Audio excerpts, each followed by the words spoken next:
बिस्मिल्लाहिर्रहमानिर्रहीम। अस्सलाम वालेकुम dear students, I am Mohammad Ali. Students, topic number 8 का अब जो सेकंड और जो आज का लास्ट टॉपिक भी है टॉपिक 8 का, जैसे इसको 2 लेक्चर्स में हमने वाइंड अप करना था कि फर्स्ट लॉ ऑफ थर्मोडायनामिक्स। इसकी पहले हम बेसिक अंडरस्टैंड करेंगे, फिर फर्स्ट लॉ पे जाके उसके जो पैरामीटर्स जो आज तक एमकैट में यूज़ हो चुके हैं उनको देखेंगे और फिर कुछ डिस्कशन हम करेंगे स्पेसिफिक हीट के हवाले से।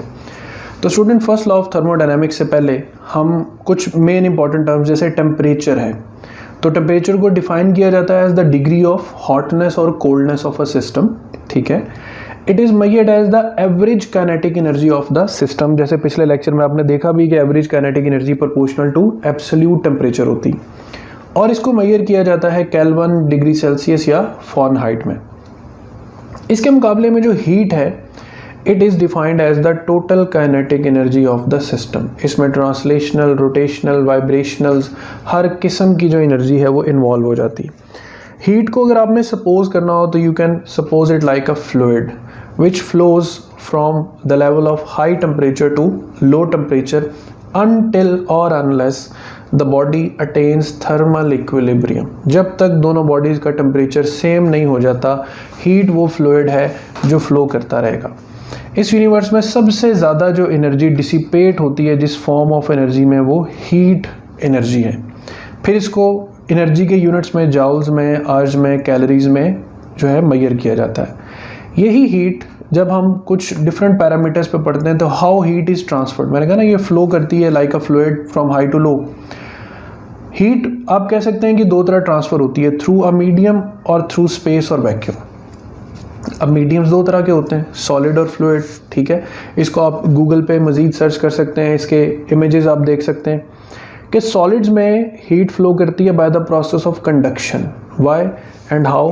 एटम्स जो हैं स्टूडेंट्स, वो एक दूसरे के साथ स्ट्रांगली बाउंड होते हैं, तो एटॉमिक वाइब्रेशंस के ज़रिए, जैसे आप लोहे के टुकड़े को किसी एक साइड से गर्म करें और दूसरी साइड से पकड़ेंगे तो कुछ देर बाद वो हीट आप अपने हाथ पर भी महसूस करना शुरू कर देंगे। So what will happen? The heat has transferred because of conduction. Fluids जो होते हैं उनके मॉलिक्यूल्स रिजिडली बाउंड नहीं होते, मॉलिक्यूल्स मुसलसल रैंडम मोशन में होते हैं।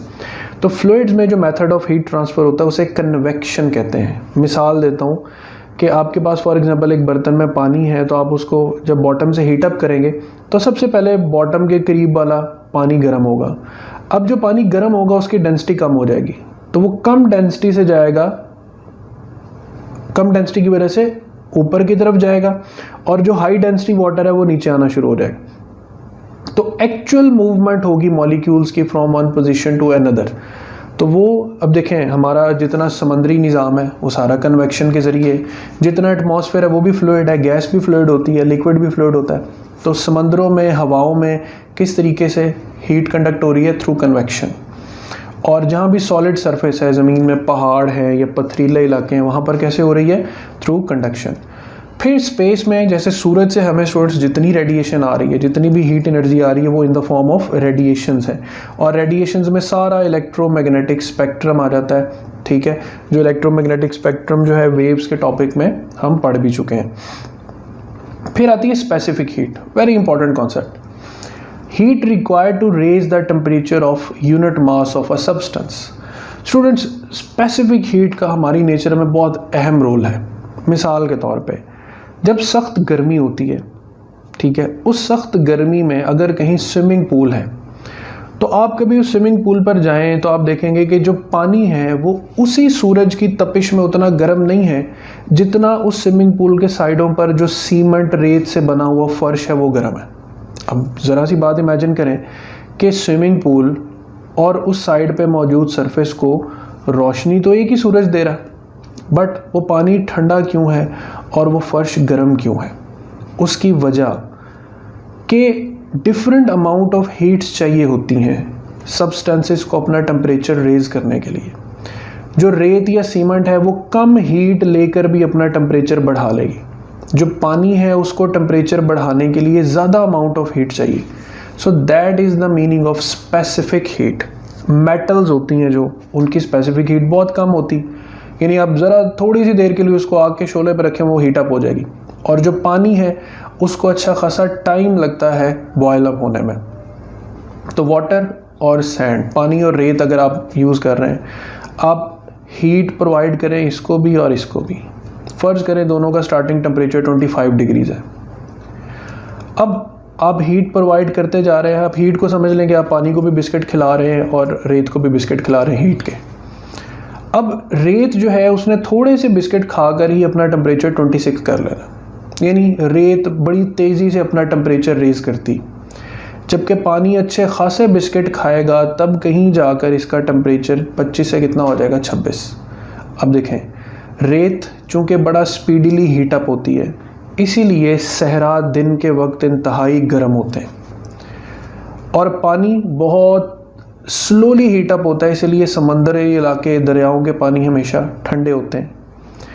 अब एक और बात गौर से सुनिए, रेत चूँकि जल्दी हीटअप हो गई थी, लिहाजा ये जल्दी से हीट रिलीज़ भी करेगी क्योंकि उसने हीट एब्जॉर्ब भी कम की है। तो सहरा रात के वक्त क्या हो जाते हैं, सर्द हो जाते हैं। क्यों हो जाते हैं? क्योंकि उन्होंने हीट एब्जॉर्ब भी कम की है तो रिलीज़ भी कम करेंगे और जल्दी कर देंगे। तो जो चीज़ जितनी तेज़ी से हीटअप होगी वो उतनी ही तेज़ी से कूल डाउन भी होगी, और जो चीज़ जितनी स्लोली हीटअप होगी वो कूल डाउन भी उतना ही स्लोली होगी। अब कंपैरिजन किया जाए तो पानी जो है स्टूडेंट्स, पानी के 1 किलोग्राम का जो टेम्परेचर है वो अगर हमने 1 डिग्री सेल्सियस बढ़ाना है तो we need 4200 joules of energy, और अगर पानी का 1 ग्राम है तो we need 4.2 joules of energy. ये जो 4.2 जाउल्स है इसको 1 कैलोरी भी बोलते हैं, ठीक है। 1 calorie is equal to 4.2 joules. तो दुनिया में पानी वाहिद सब्सटेंस है जिसकी स्पेसिफिक हीट सबसे ज़्यादा है, यानी सबसे ज़्यादा हीट रिक्वायर है पानी के 1 ग्राम या 1 किलोग्राम को हीट अप करने के लिए in comparison with the other materials. थोड़ा बहुत समझ आया होगा, होपफुली इसको दोबारा सुन लीजिएगा अगर इसमें मज़ीद अंडरस्टैंड चाहिए हो। फिर गैसेस जो होती हैं उनके लिए स्पेसिफिक हीट को हम 2 तरह से वैलिडेट करते हैं, एक एट कांस्टेंट प्रेशर, एक एट कांस्टेंट वॉल्यूम। तो इसके बारे में कुछ रिलेशंस भी हैं, आगे वो भी हम डिस्कस करेंगे जब हम स्पेसिफिक हीट पढ़ेंगे। तो ये 2 रिलेशंस हैं, NCP डेल्टी, NCV डेल्टी। इसमें जो C है ये स्पेसिफिक हीट कांस्टेंट है। इस C का इस फॉर्मूला में अगर यूनिट बनाएंगे तो M भी उधर डिवाइड होगा, T भी डिवाइड होगा, तो जाउल पर केजी पर केल्विन। एक तो होगी स्पेसिफिक हीट, एक होती है हीट कैपेसिटी। इन दोनों का फ़र्क ज़हन में रखना है स्टूडेंट्स। जब भी यूनिट मास की बात हो तो वर्ड स्पेसिफिक हीट आता है, और जब भी एनी अमाउंट ऑफ सब्सटेंस हो, मिसाल के तौर पर अब मैंने आपसे कह दिया कि 4200 जाउल पानी की स्पेसिफिक हीट है, यानी यूँ कह लें कि पानी का जो C है वो 4200 जाउल्स है। अब किसी जगह पर अगर 5 लीटर या 5 kg पानी है तो मुझे उस पानी को हीटअप करने के लिए कितनी हीट चाहिए, तो I will use this relation Q is equal to MC। I will write the mass of water which is 5 and I will use the relation C के पानी के 1 किलोग्राम के लिए 4200 जाउल रिक्वायर है, तो 5 के लिए कितनी होगी, 5 टाइम्स ऑफ 4200। अब यहाँ से हीट, इसे कहते हैं heat capacity for any amount of substance. अब यहाँ से Q is equal to MC में C के यूनिट्स निकालें तो Q बाय M यानी जाउल पर केजी। तो हीट कैपेसिटी का यूनिट है जाउल पर केजी और स्पेसिफिक हीट का है जाउल पर केजी पर केल्विन। यहाँ तक होगी स्पेसिफिक हीट और हीट कैपेसिटी।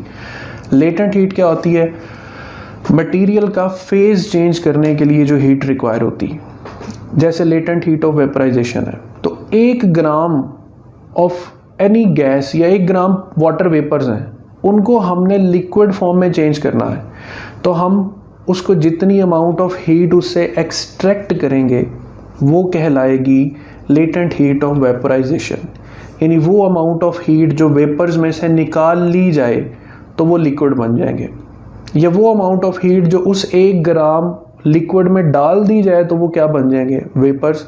तो इसकी इक्वेशन है Q is equal to ML। LV यहाँ पे लेटेंट हीट ऑफ वेपराइजेशन है, उसके यूनिट सेम ही बनेंगे हीट कैपेसिटी वाले। Latent heat of fusion, liquid to solid और सॉलिड टू लिक्विड।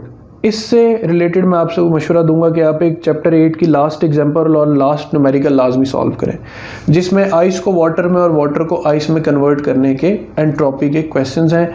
फॉर्मूला है Q is equal to MLF और लेटेंट हीट ऑफ सब्लिमेशन, जो कि गैस को डायरेक्टली सॉलिड या सॉलिड को गैस में कन्वर्ट करने के लिए। तो that one part is related to your book, इसको आप बुक से प्रैक्टिस भी कर लें।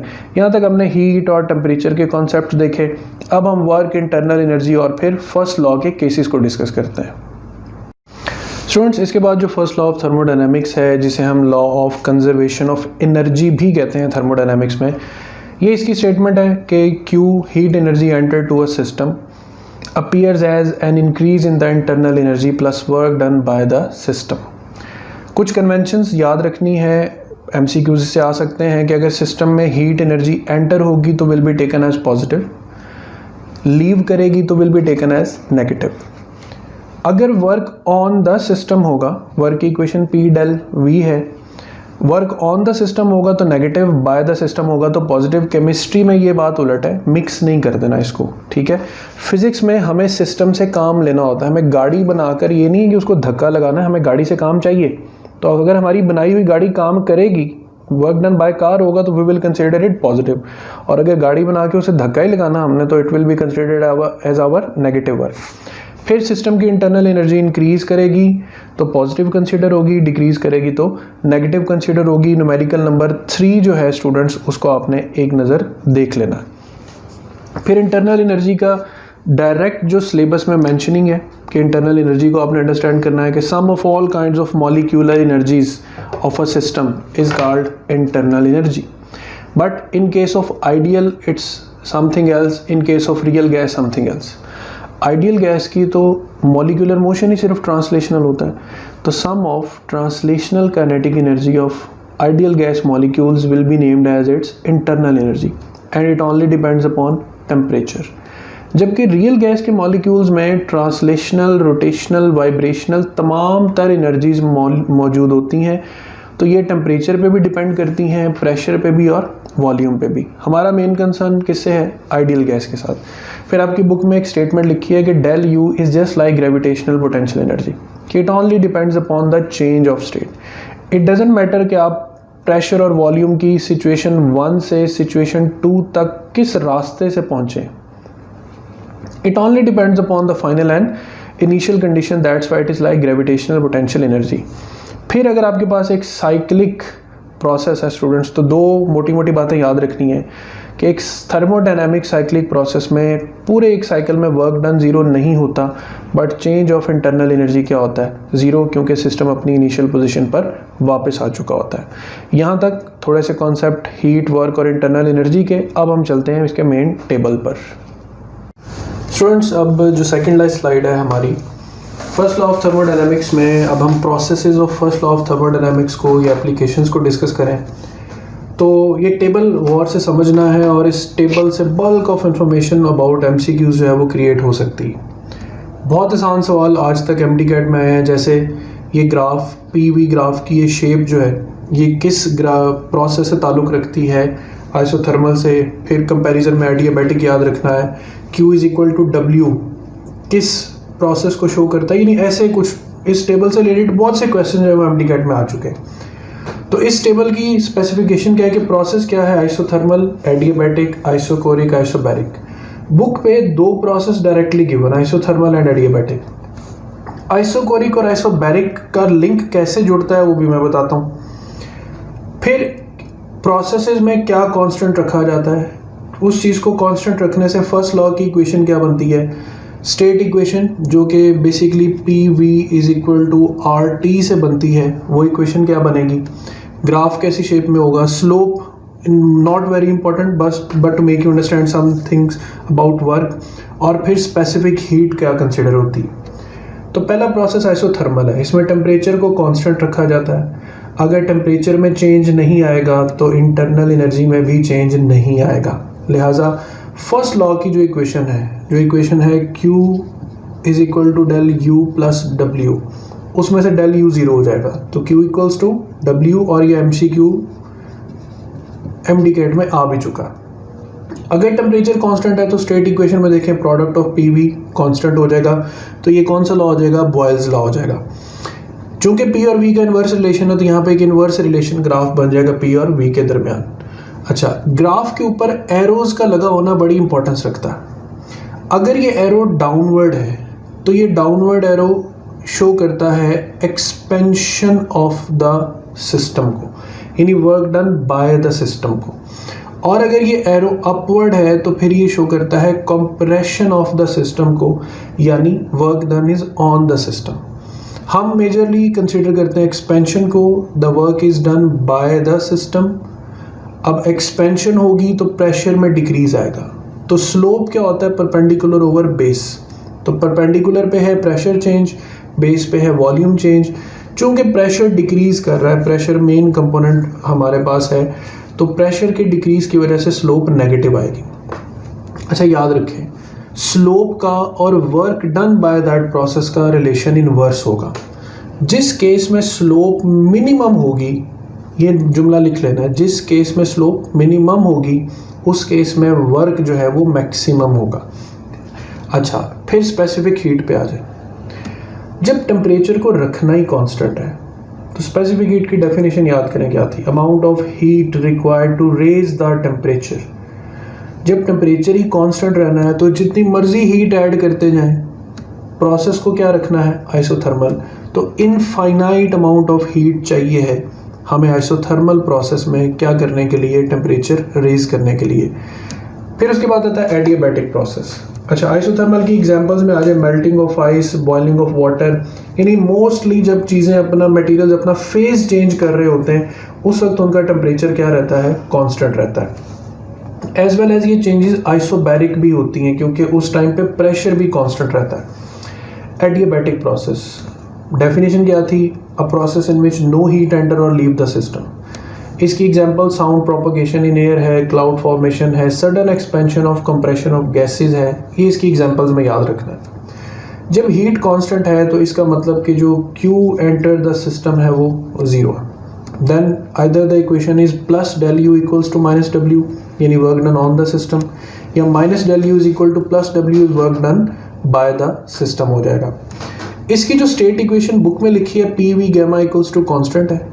दो इक्वेशंस बस सिर्फ इंफॉर्मेशन के लिए लिख लें कि टेम्परेचर वॉल्यूम और प्रेशर टेम्परेचर का रिलेशन भी बनाया जा सकता है। तो वॉल्यूम और टेम्परेचर का हो तो T V gamma minus one equals to constant रहेगा, और प्रेशर टेम्परेचर हो तो one minus gamma into temperature will remain constant, where gamma is the ratio of C P and C V. इसका जो ग्राफ है स्टूडेंट्स वो isothermal graph से कुछ हद तक स्टीपर होता है, ठीक है, कुछ हद तक डाउनवर्ड बेंट होता है just because of the power on V gamma. इसकी स्लोप जब हम फाइंड आउट करते हैं तो बस डायरेक्टली आपने याद रख लेनी है minus gamma del P over del V. अब इसकी स्पेसिफिक हीट, जब हम हीट ऐड ही नहीं कर रहे तो कहाँ की स्पेसिफिक हीट? तो इस केस में जो स्पेसिफिक हीट है वो क्या हो जाएगी? जीरो। तो आइसोथर्मल में इन्फिनिटी और एडियाबैटिक में जीरो हो जाएगी। आइसोकोरिक वो प्रोसेस होता है जिसमें हम वॉल्यूम कांस्टेंट रखते हैं। तो स्टूडेंट्स जब हम वॉल्यूम चेंज नहीं करेंगे तो वर्क डन जीरो हो जाएगा। तो all the heat will appear as the internal energy of the system. इसी चीज़ को मैं अगली स्लाइड में यूज़ भी करूँगा।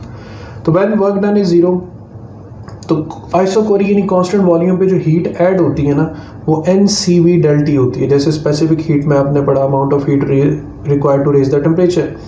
तो यहाँ पर जो डेल यू है students, all the internal energy becomes the heat energy और all the heat energy becomes the internal energy।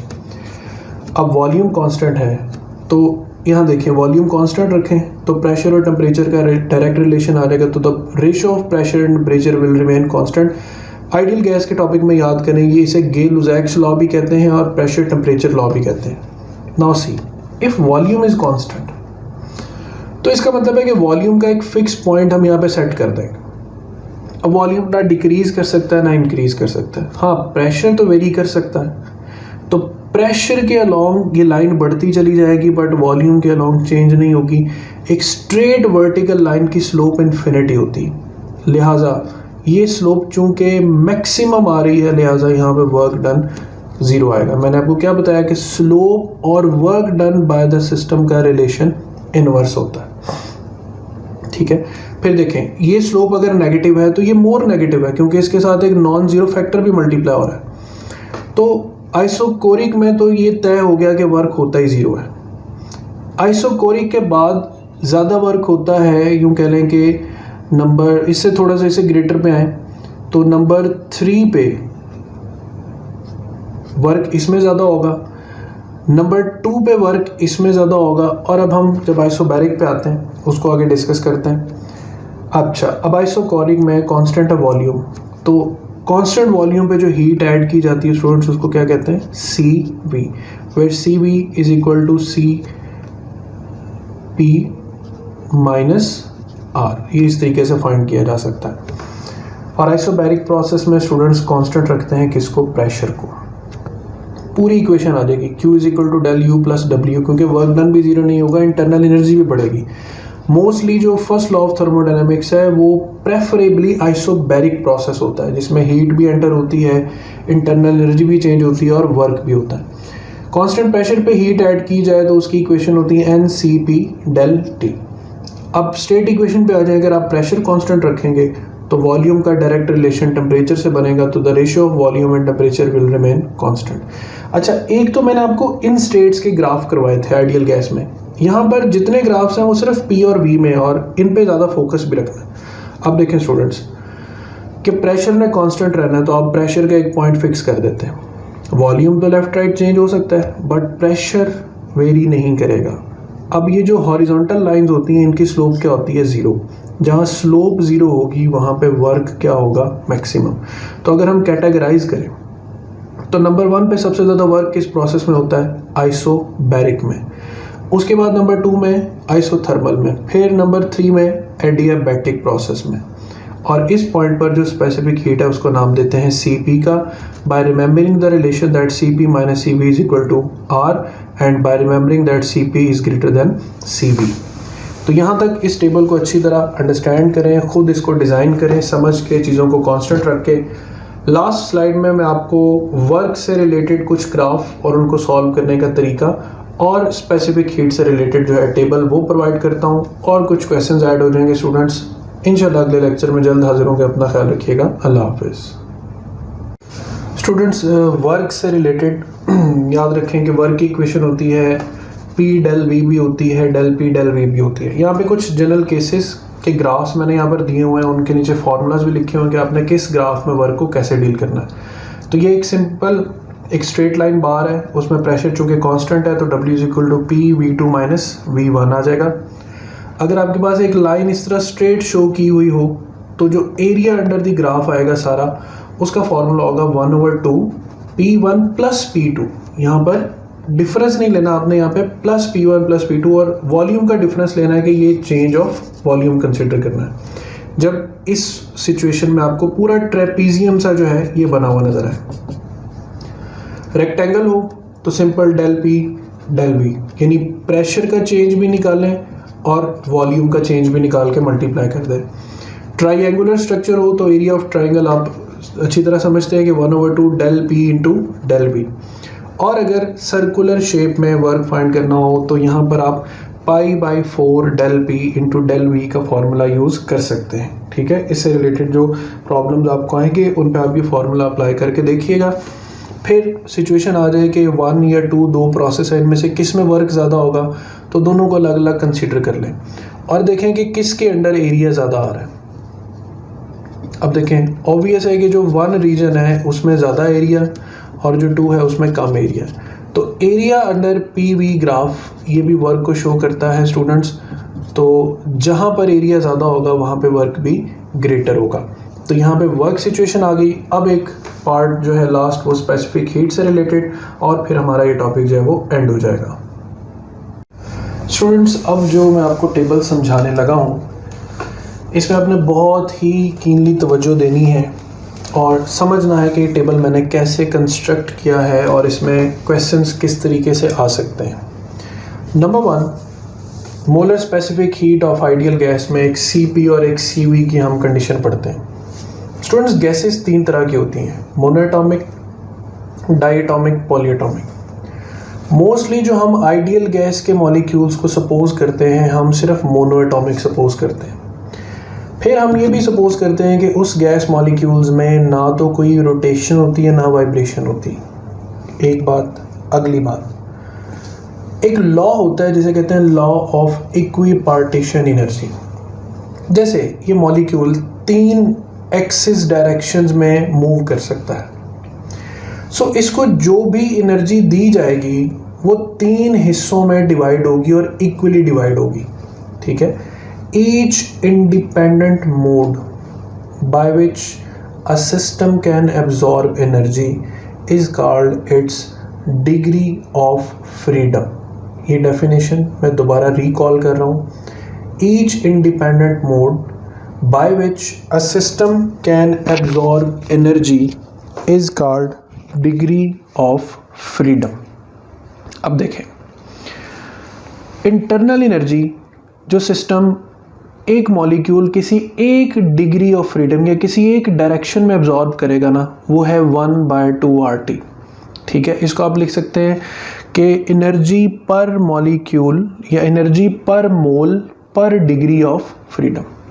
सो हमारे पास अगर एक मोनोएटॉमिक गैस है तो उसके तमाम तर मॉलिक्यूल्स जो एक मोल में मौजूद हैं वो एक्स एक्सिस, वाई एक्सिस और जी एक्सिस में मूव कर सकते हैं। सो उनके पास कितने डिग्रीज ऑफ फ्रीडम है? हम कहेंगे उनके पास 3 ट्रांसलेशनल डिग्रीज ऑफ फ्रीडम है। सो अब एक मोनोएटॉमिक गैस मॉलिक्यूल के पास जो इंटरनल एनर्जी होगी स्टूडेंट, वो हमारे पास कितनी हो जाएगी? एक साइड पे तो होगी 1/2, तो यहाँ पे कितने डिग्रीज ऑफ फ्रीडम है? 3। तो एक मोल ऑफ आइडियल गैस या एक मोल ऑफ मोनोएटॉमिक गैस के पास जो स्टूडेंट्स इंटरनल एनर्जी होगी वो होगी 3/2RT। इसमें 3 क्या है? 3 है डिग्रीज ऑफ फ्रीडम और 1/2RT क्या है? The energy absorbed by each degree of freedom. Similarly diatomic gas, इसके पास पहली ऑप्शन तो यही है कि ये अलोंग एक्स वाई और जी एक्सिस तो मूव कर ही सकता है, बट इसके पास एक ऑप्शन ये भी है कि ये मॉलिक्यूल ओरिजिन बन जाए और ये इसके गिर्द घूमना शुरू कर दे, या ये मॉलिक्यूल ओरिजिन बन जाए और ये इसके गिर्द घूमना शुरू कर जाए।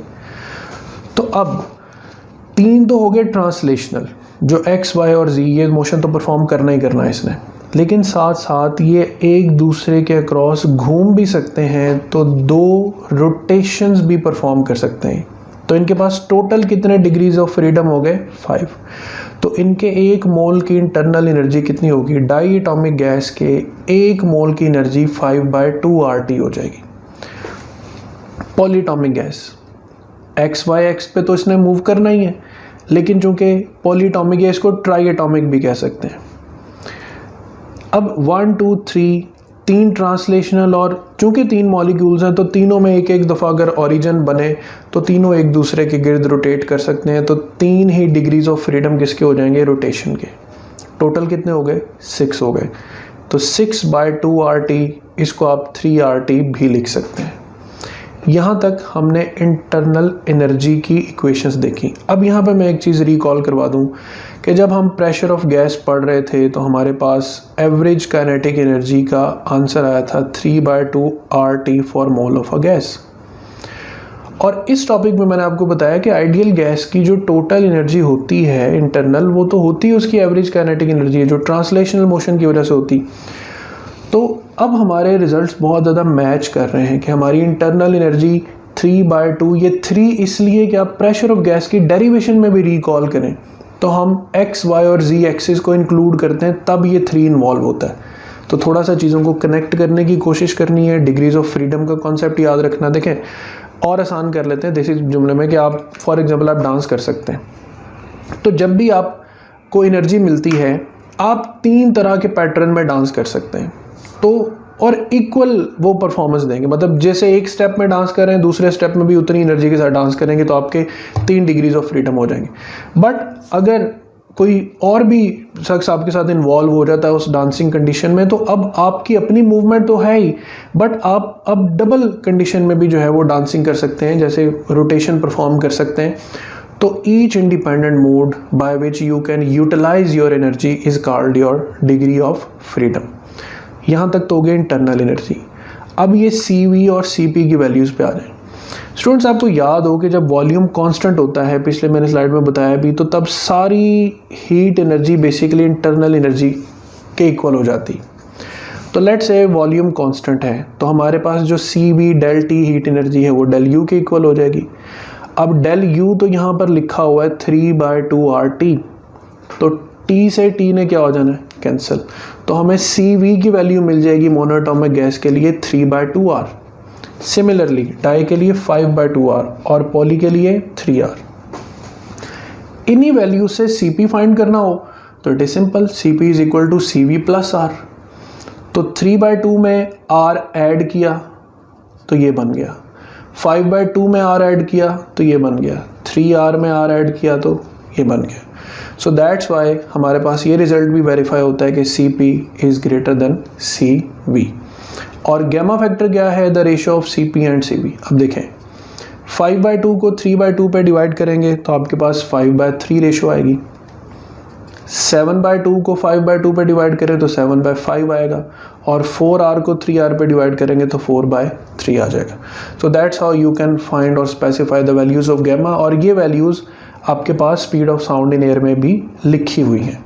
तो यहाँ पर मैंने फिर उसी तरह काइनेटिक, इंटरनल और फिर del U is equal to CV into T, 3/2RT equals to CVT, temperature यहाँ पे कैंसिल हो जाएगा, तो specific heat at constant volume, specific heat at constant pressure. तो यहाँ पर स्टूडेंट्स हमारा जनरलाइज होता है फर्स्ट लॉ ऑफ थर्मोडायनेमिक्स। इसमें मैक्सिमम पॉसिबल इंफॉर्मेशंस, ज़्यादातर सवाल आपको स्टूडेंट्स इस साइड से आ सकते हैं, गैमा की वैल्यूज़ पूछी जा सकती हैं, CV की वैल्यू दे के CP पूछा जा सकता है, या फिर CP की वैल्यू से CV पूछा जा सकता है। ये जो डिग्रीज ऑफ फ्रीडम का कॉन्सेप्ट है, ये मैंने सिर्फ आपको इन्फॉर्मेशन के लिए कि Y3, Y5 एंड Y6 ये हिस्सा इतना इम्पोर्टेंट नहीं है, इसकी ज़रूरत हमें पड़ी है सिर्फ CP और CV को अंडरस्टैंड करने के लिए। तो यहाँ तक स्टूडेंट्स इस लेक्चर को अच्छी तरह समझें, अंडरस्टैंड करें। अगले लेक्चर में जल्द हाजिर होंगे, अपना ख्याल रखिएगा, अल्लाह हाफिज़।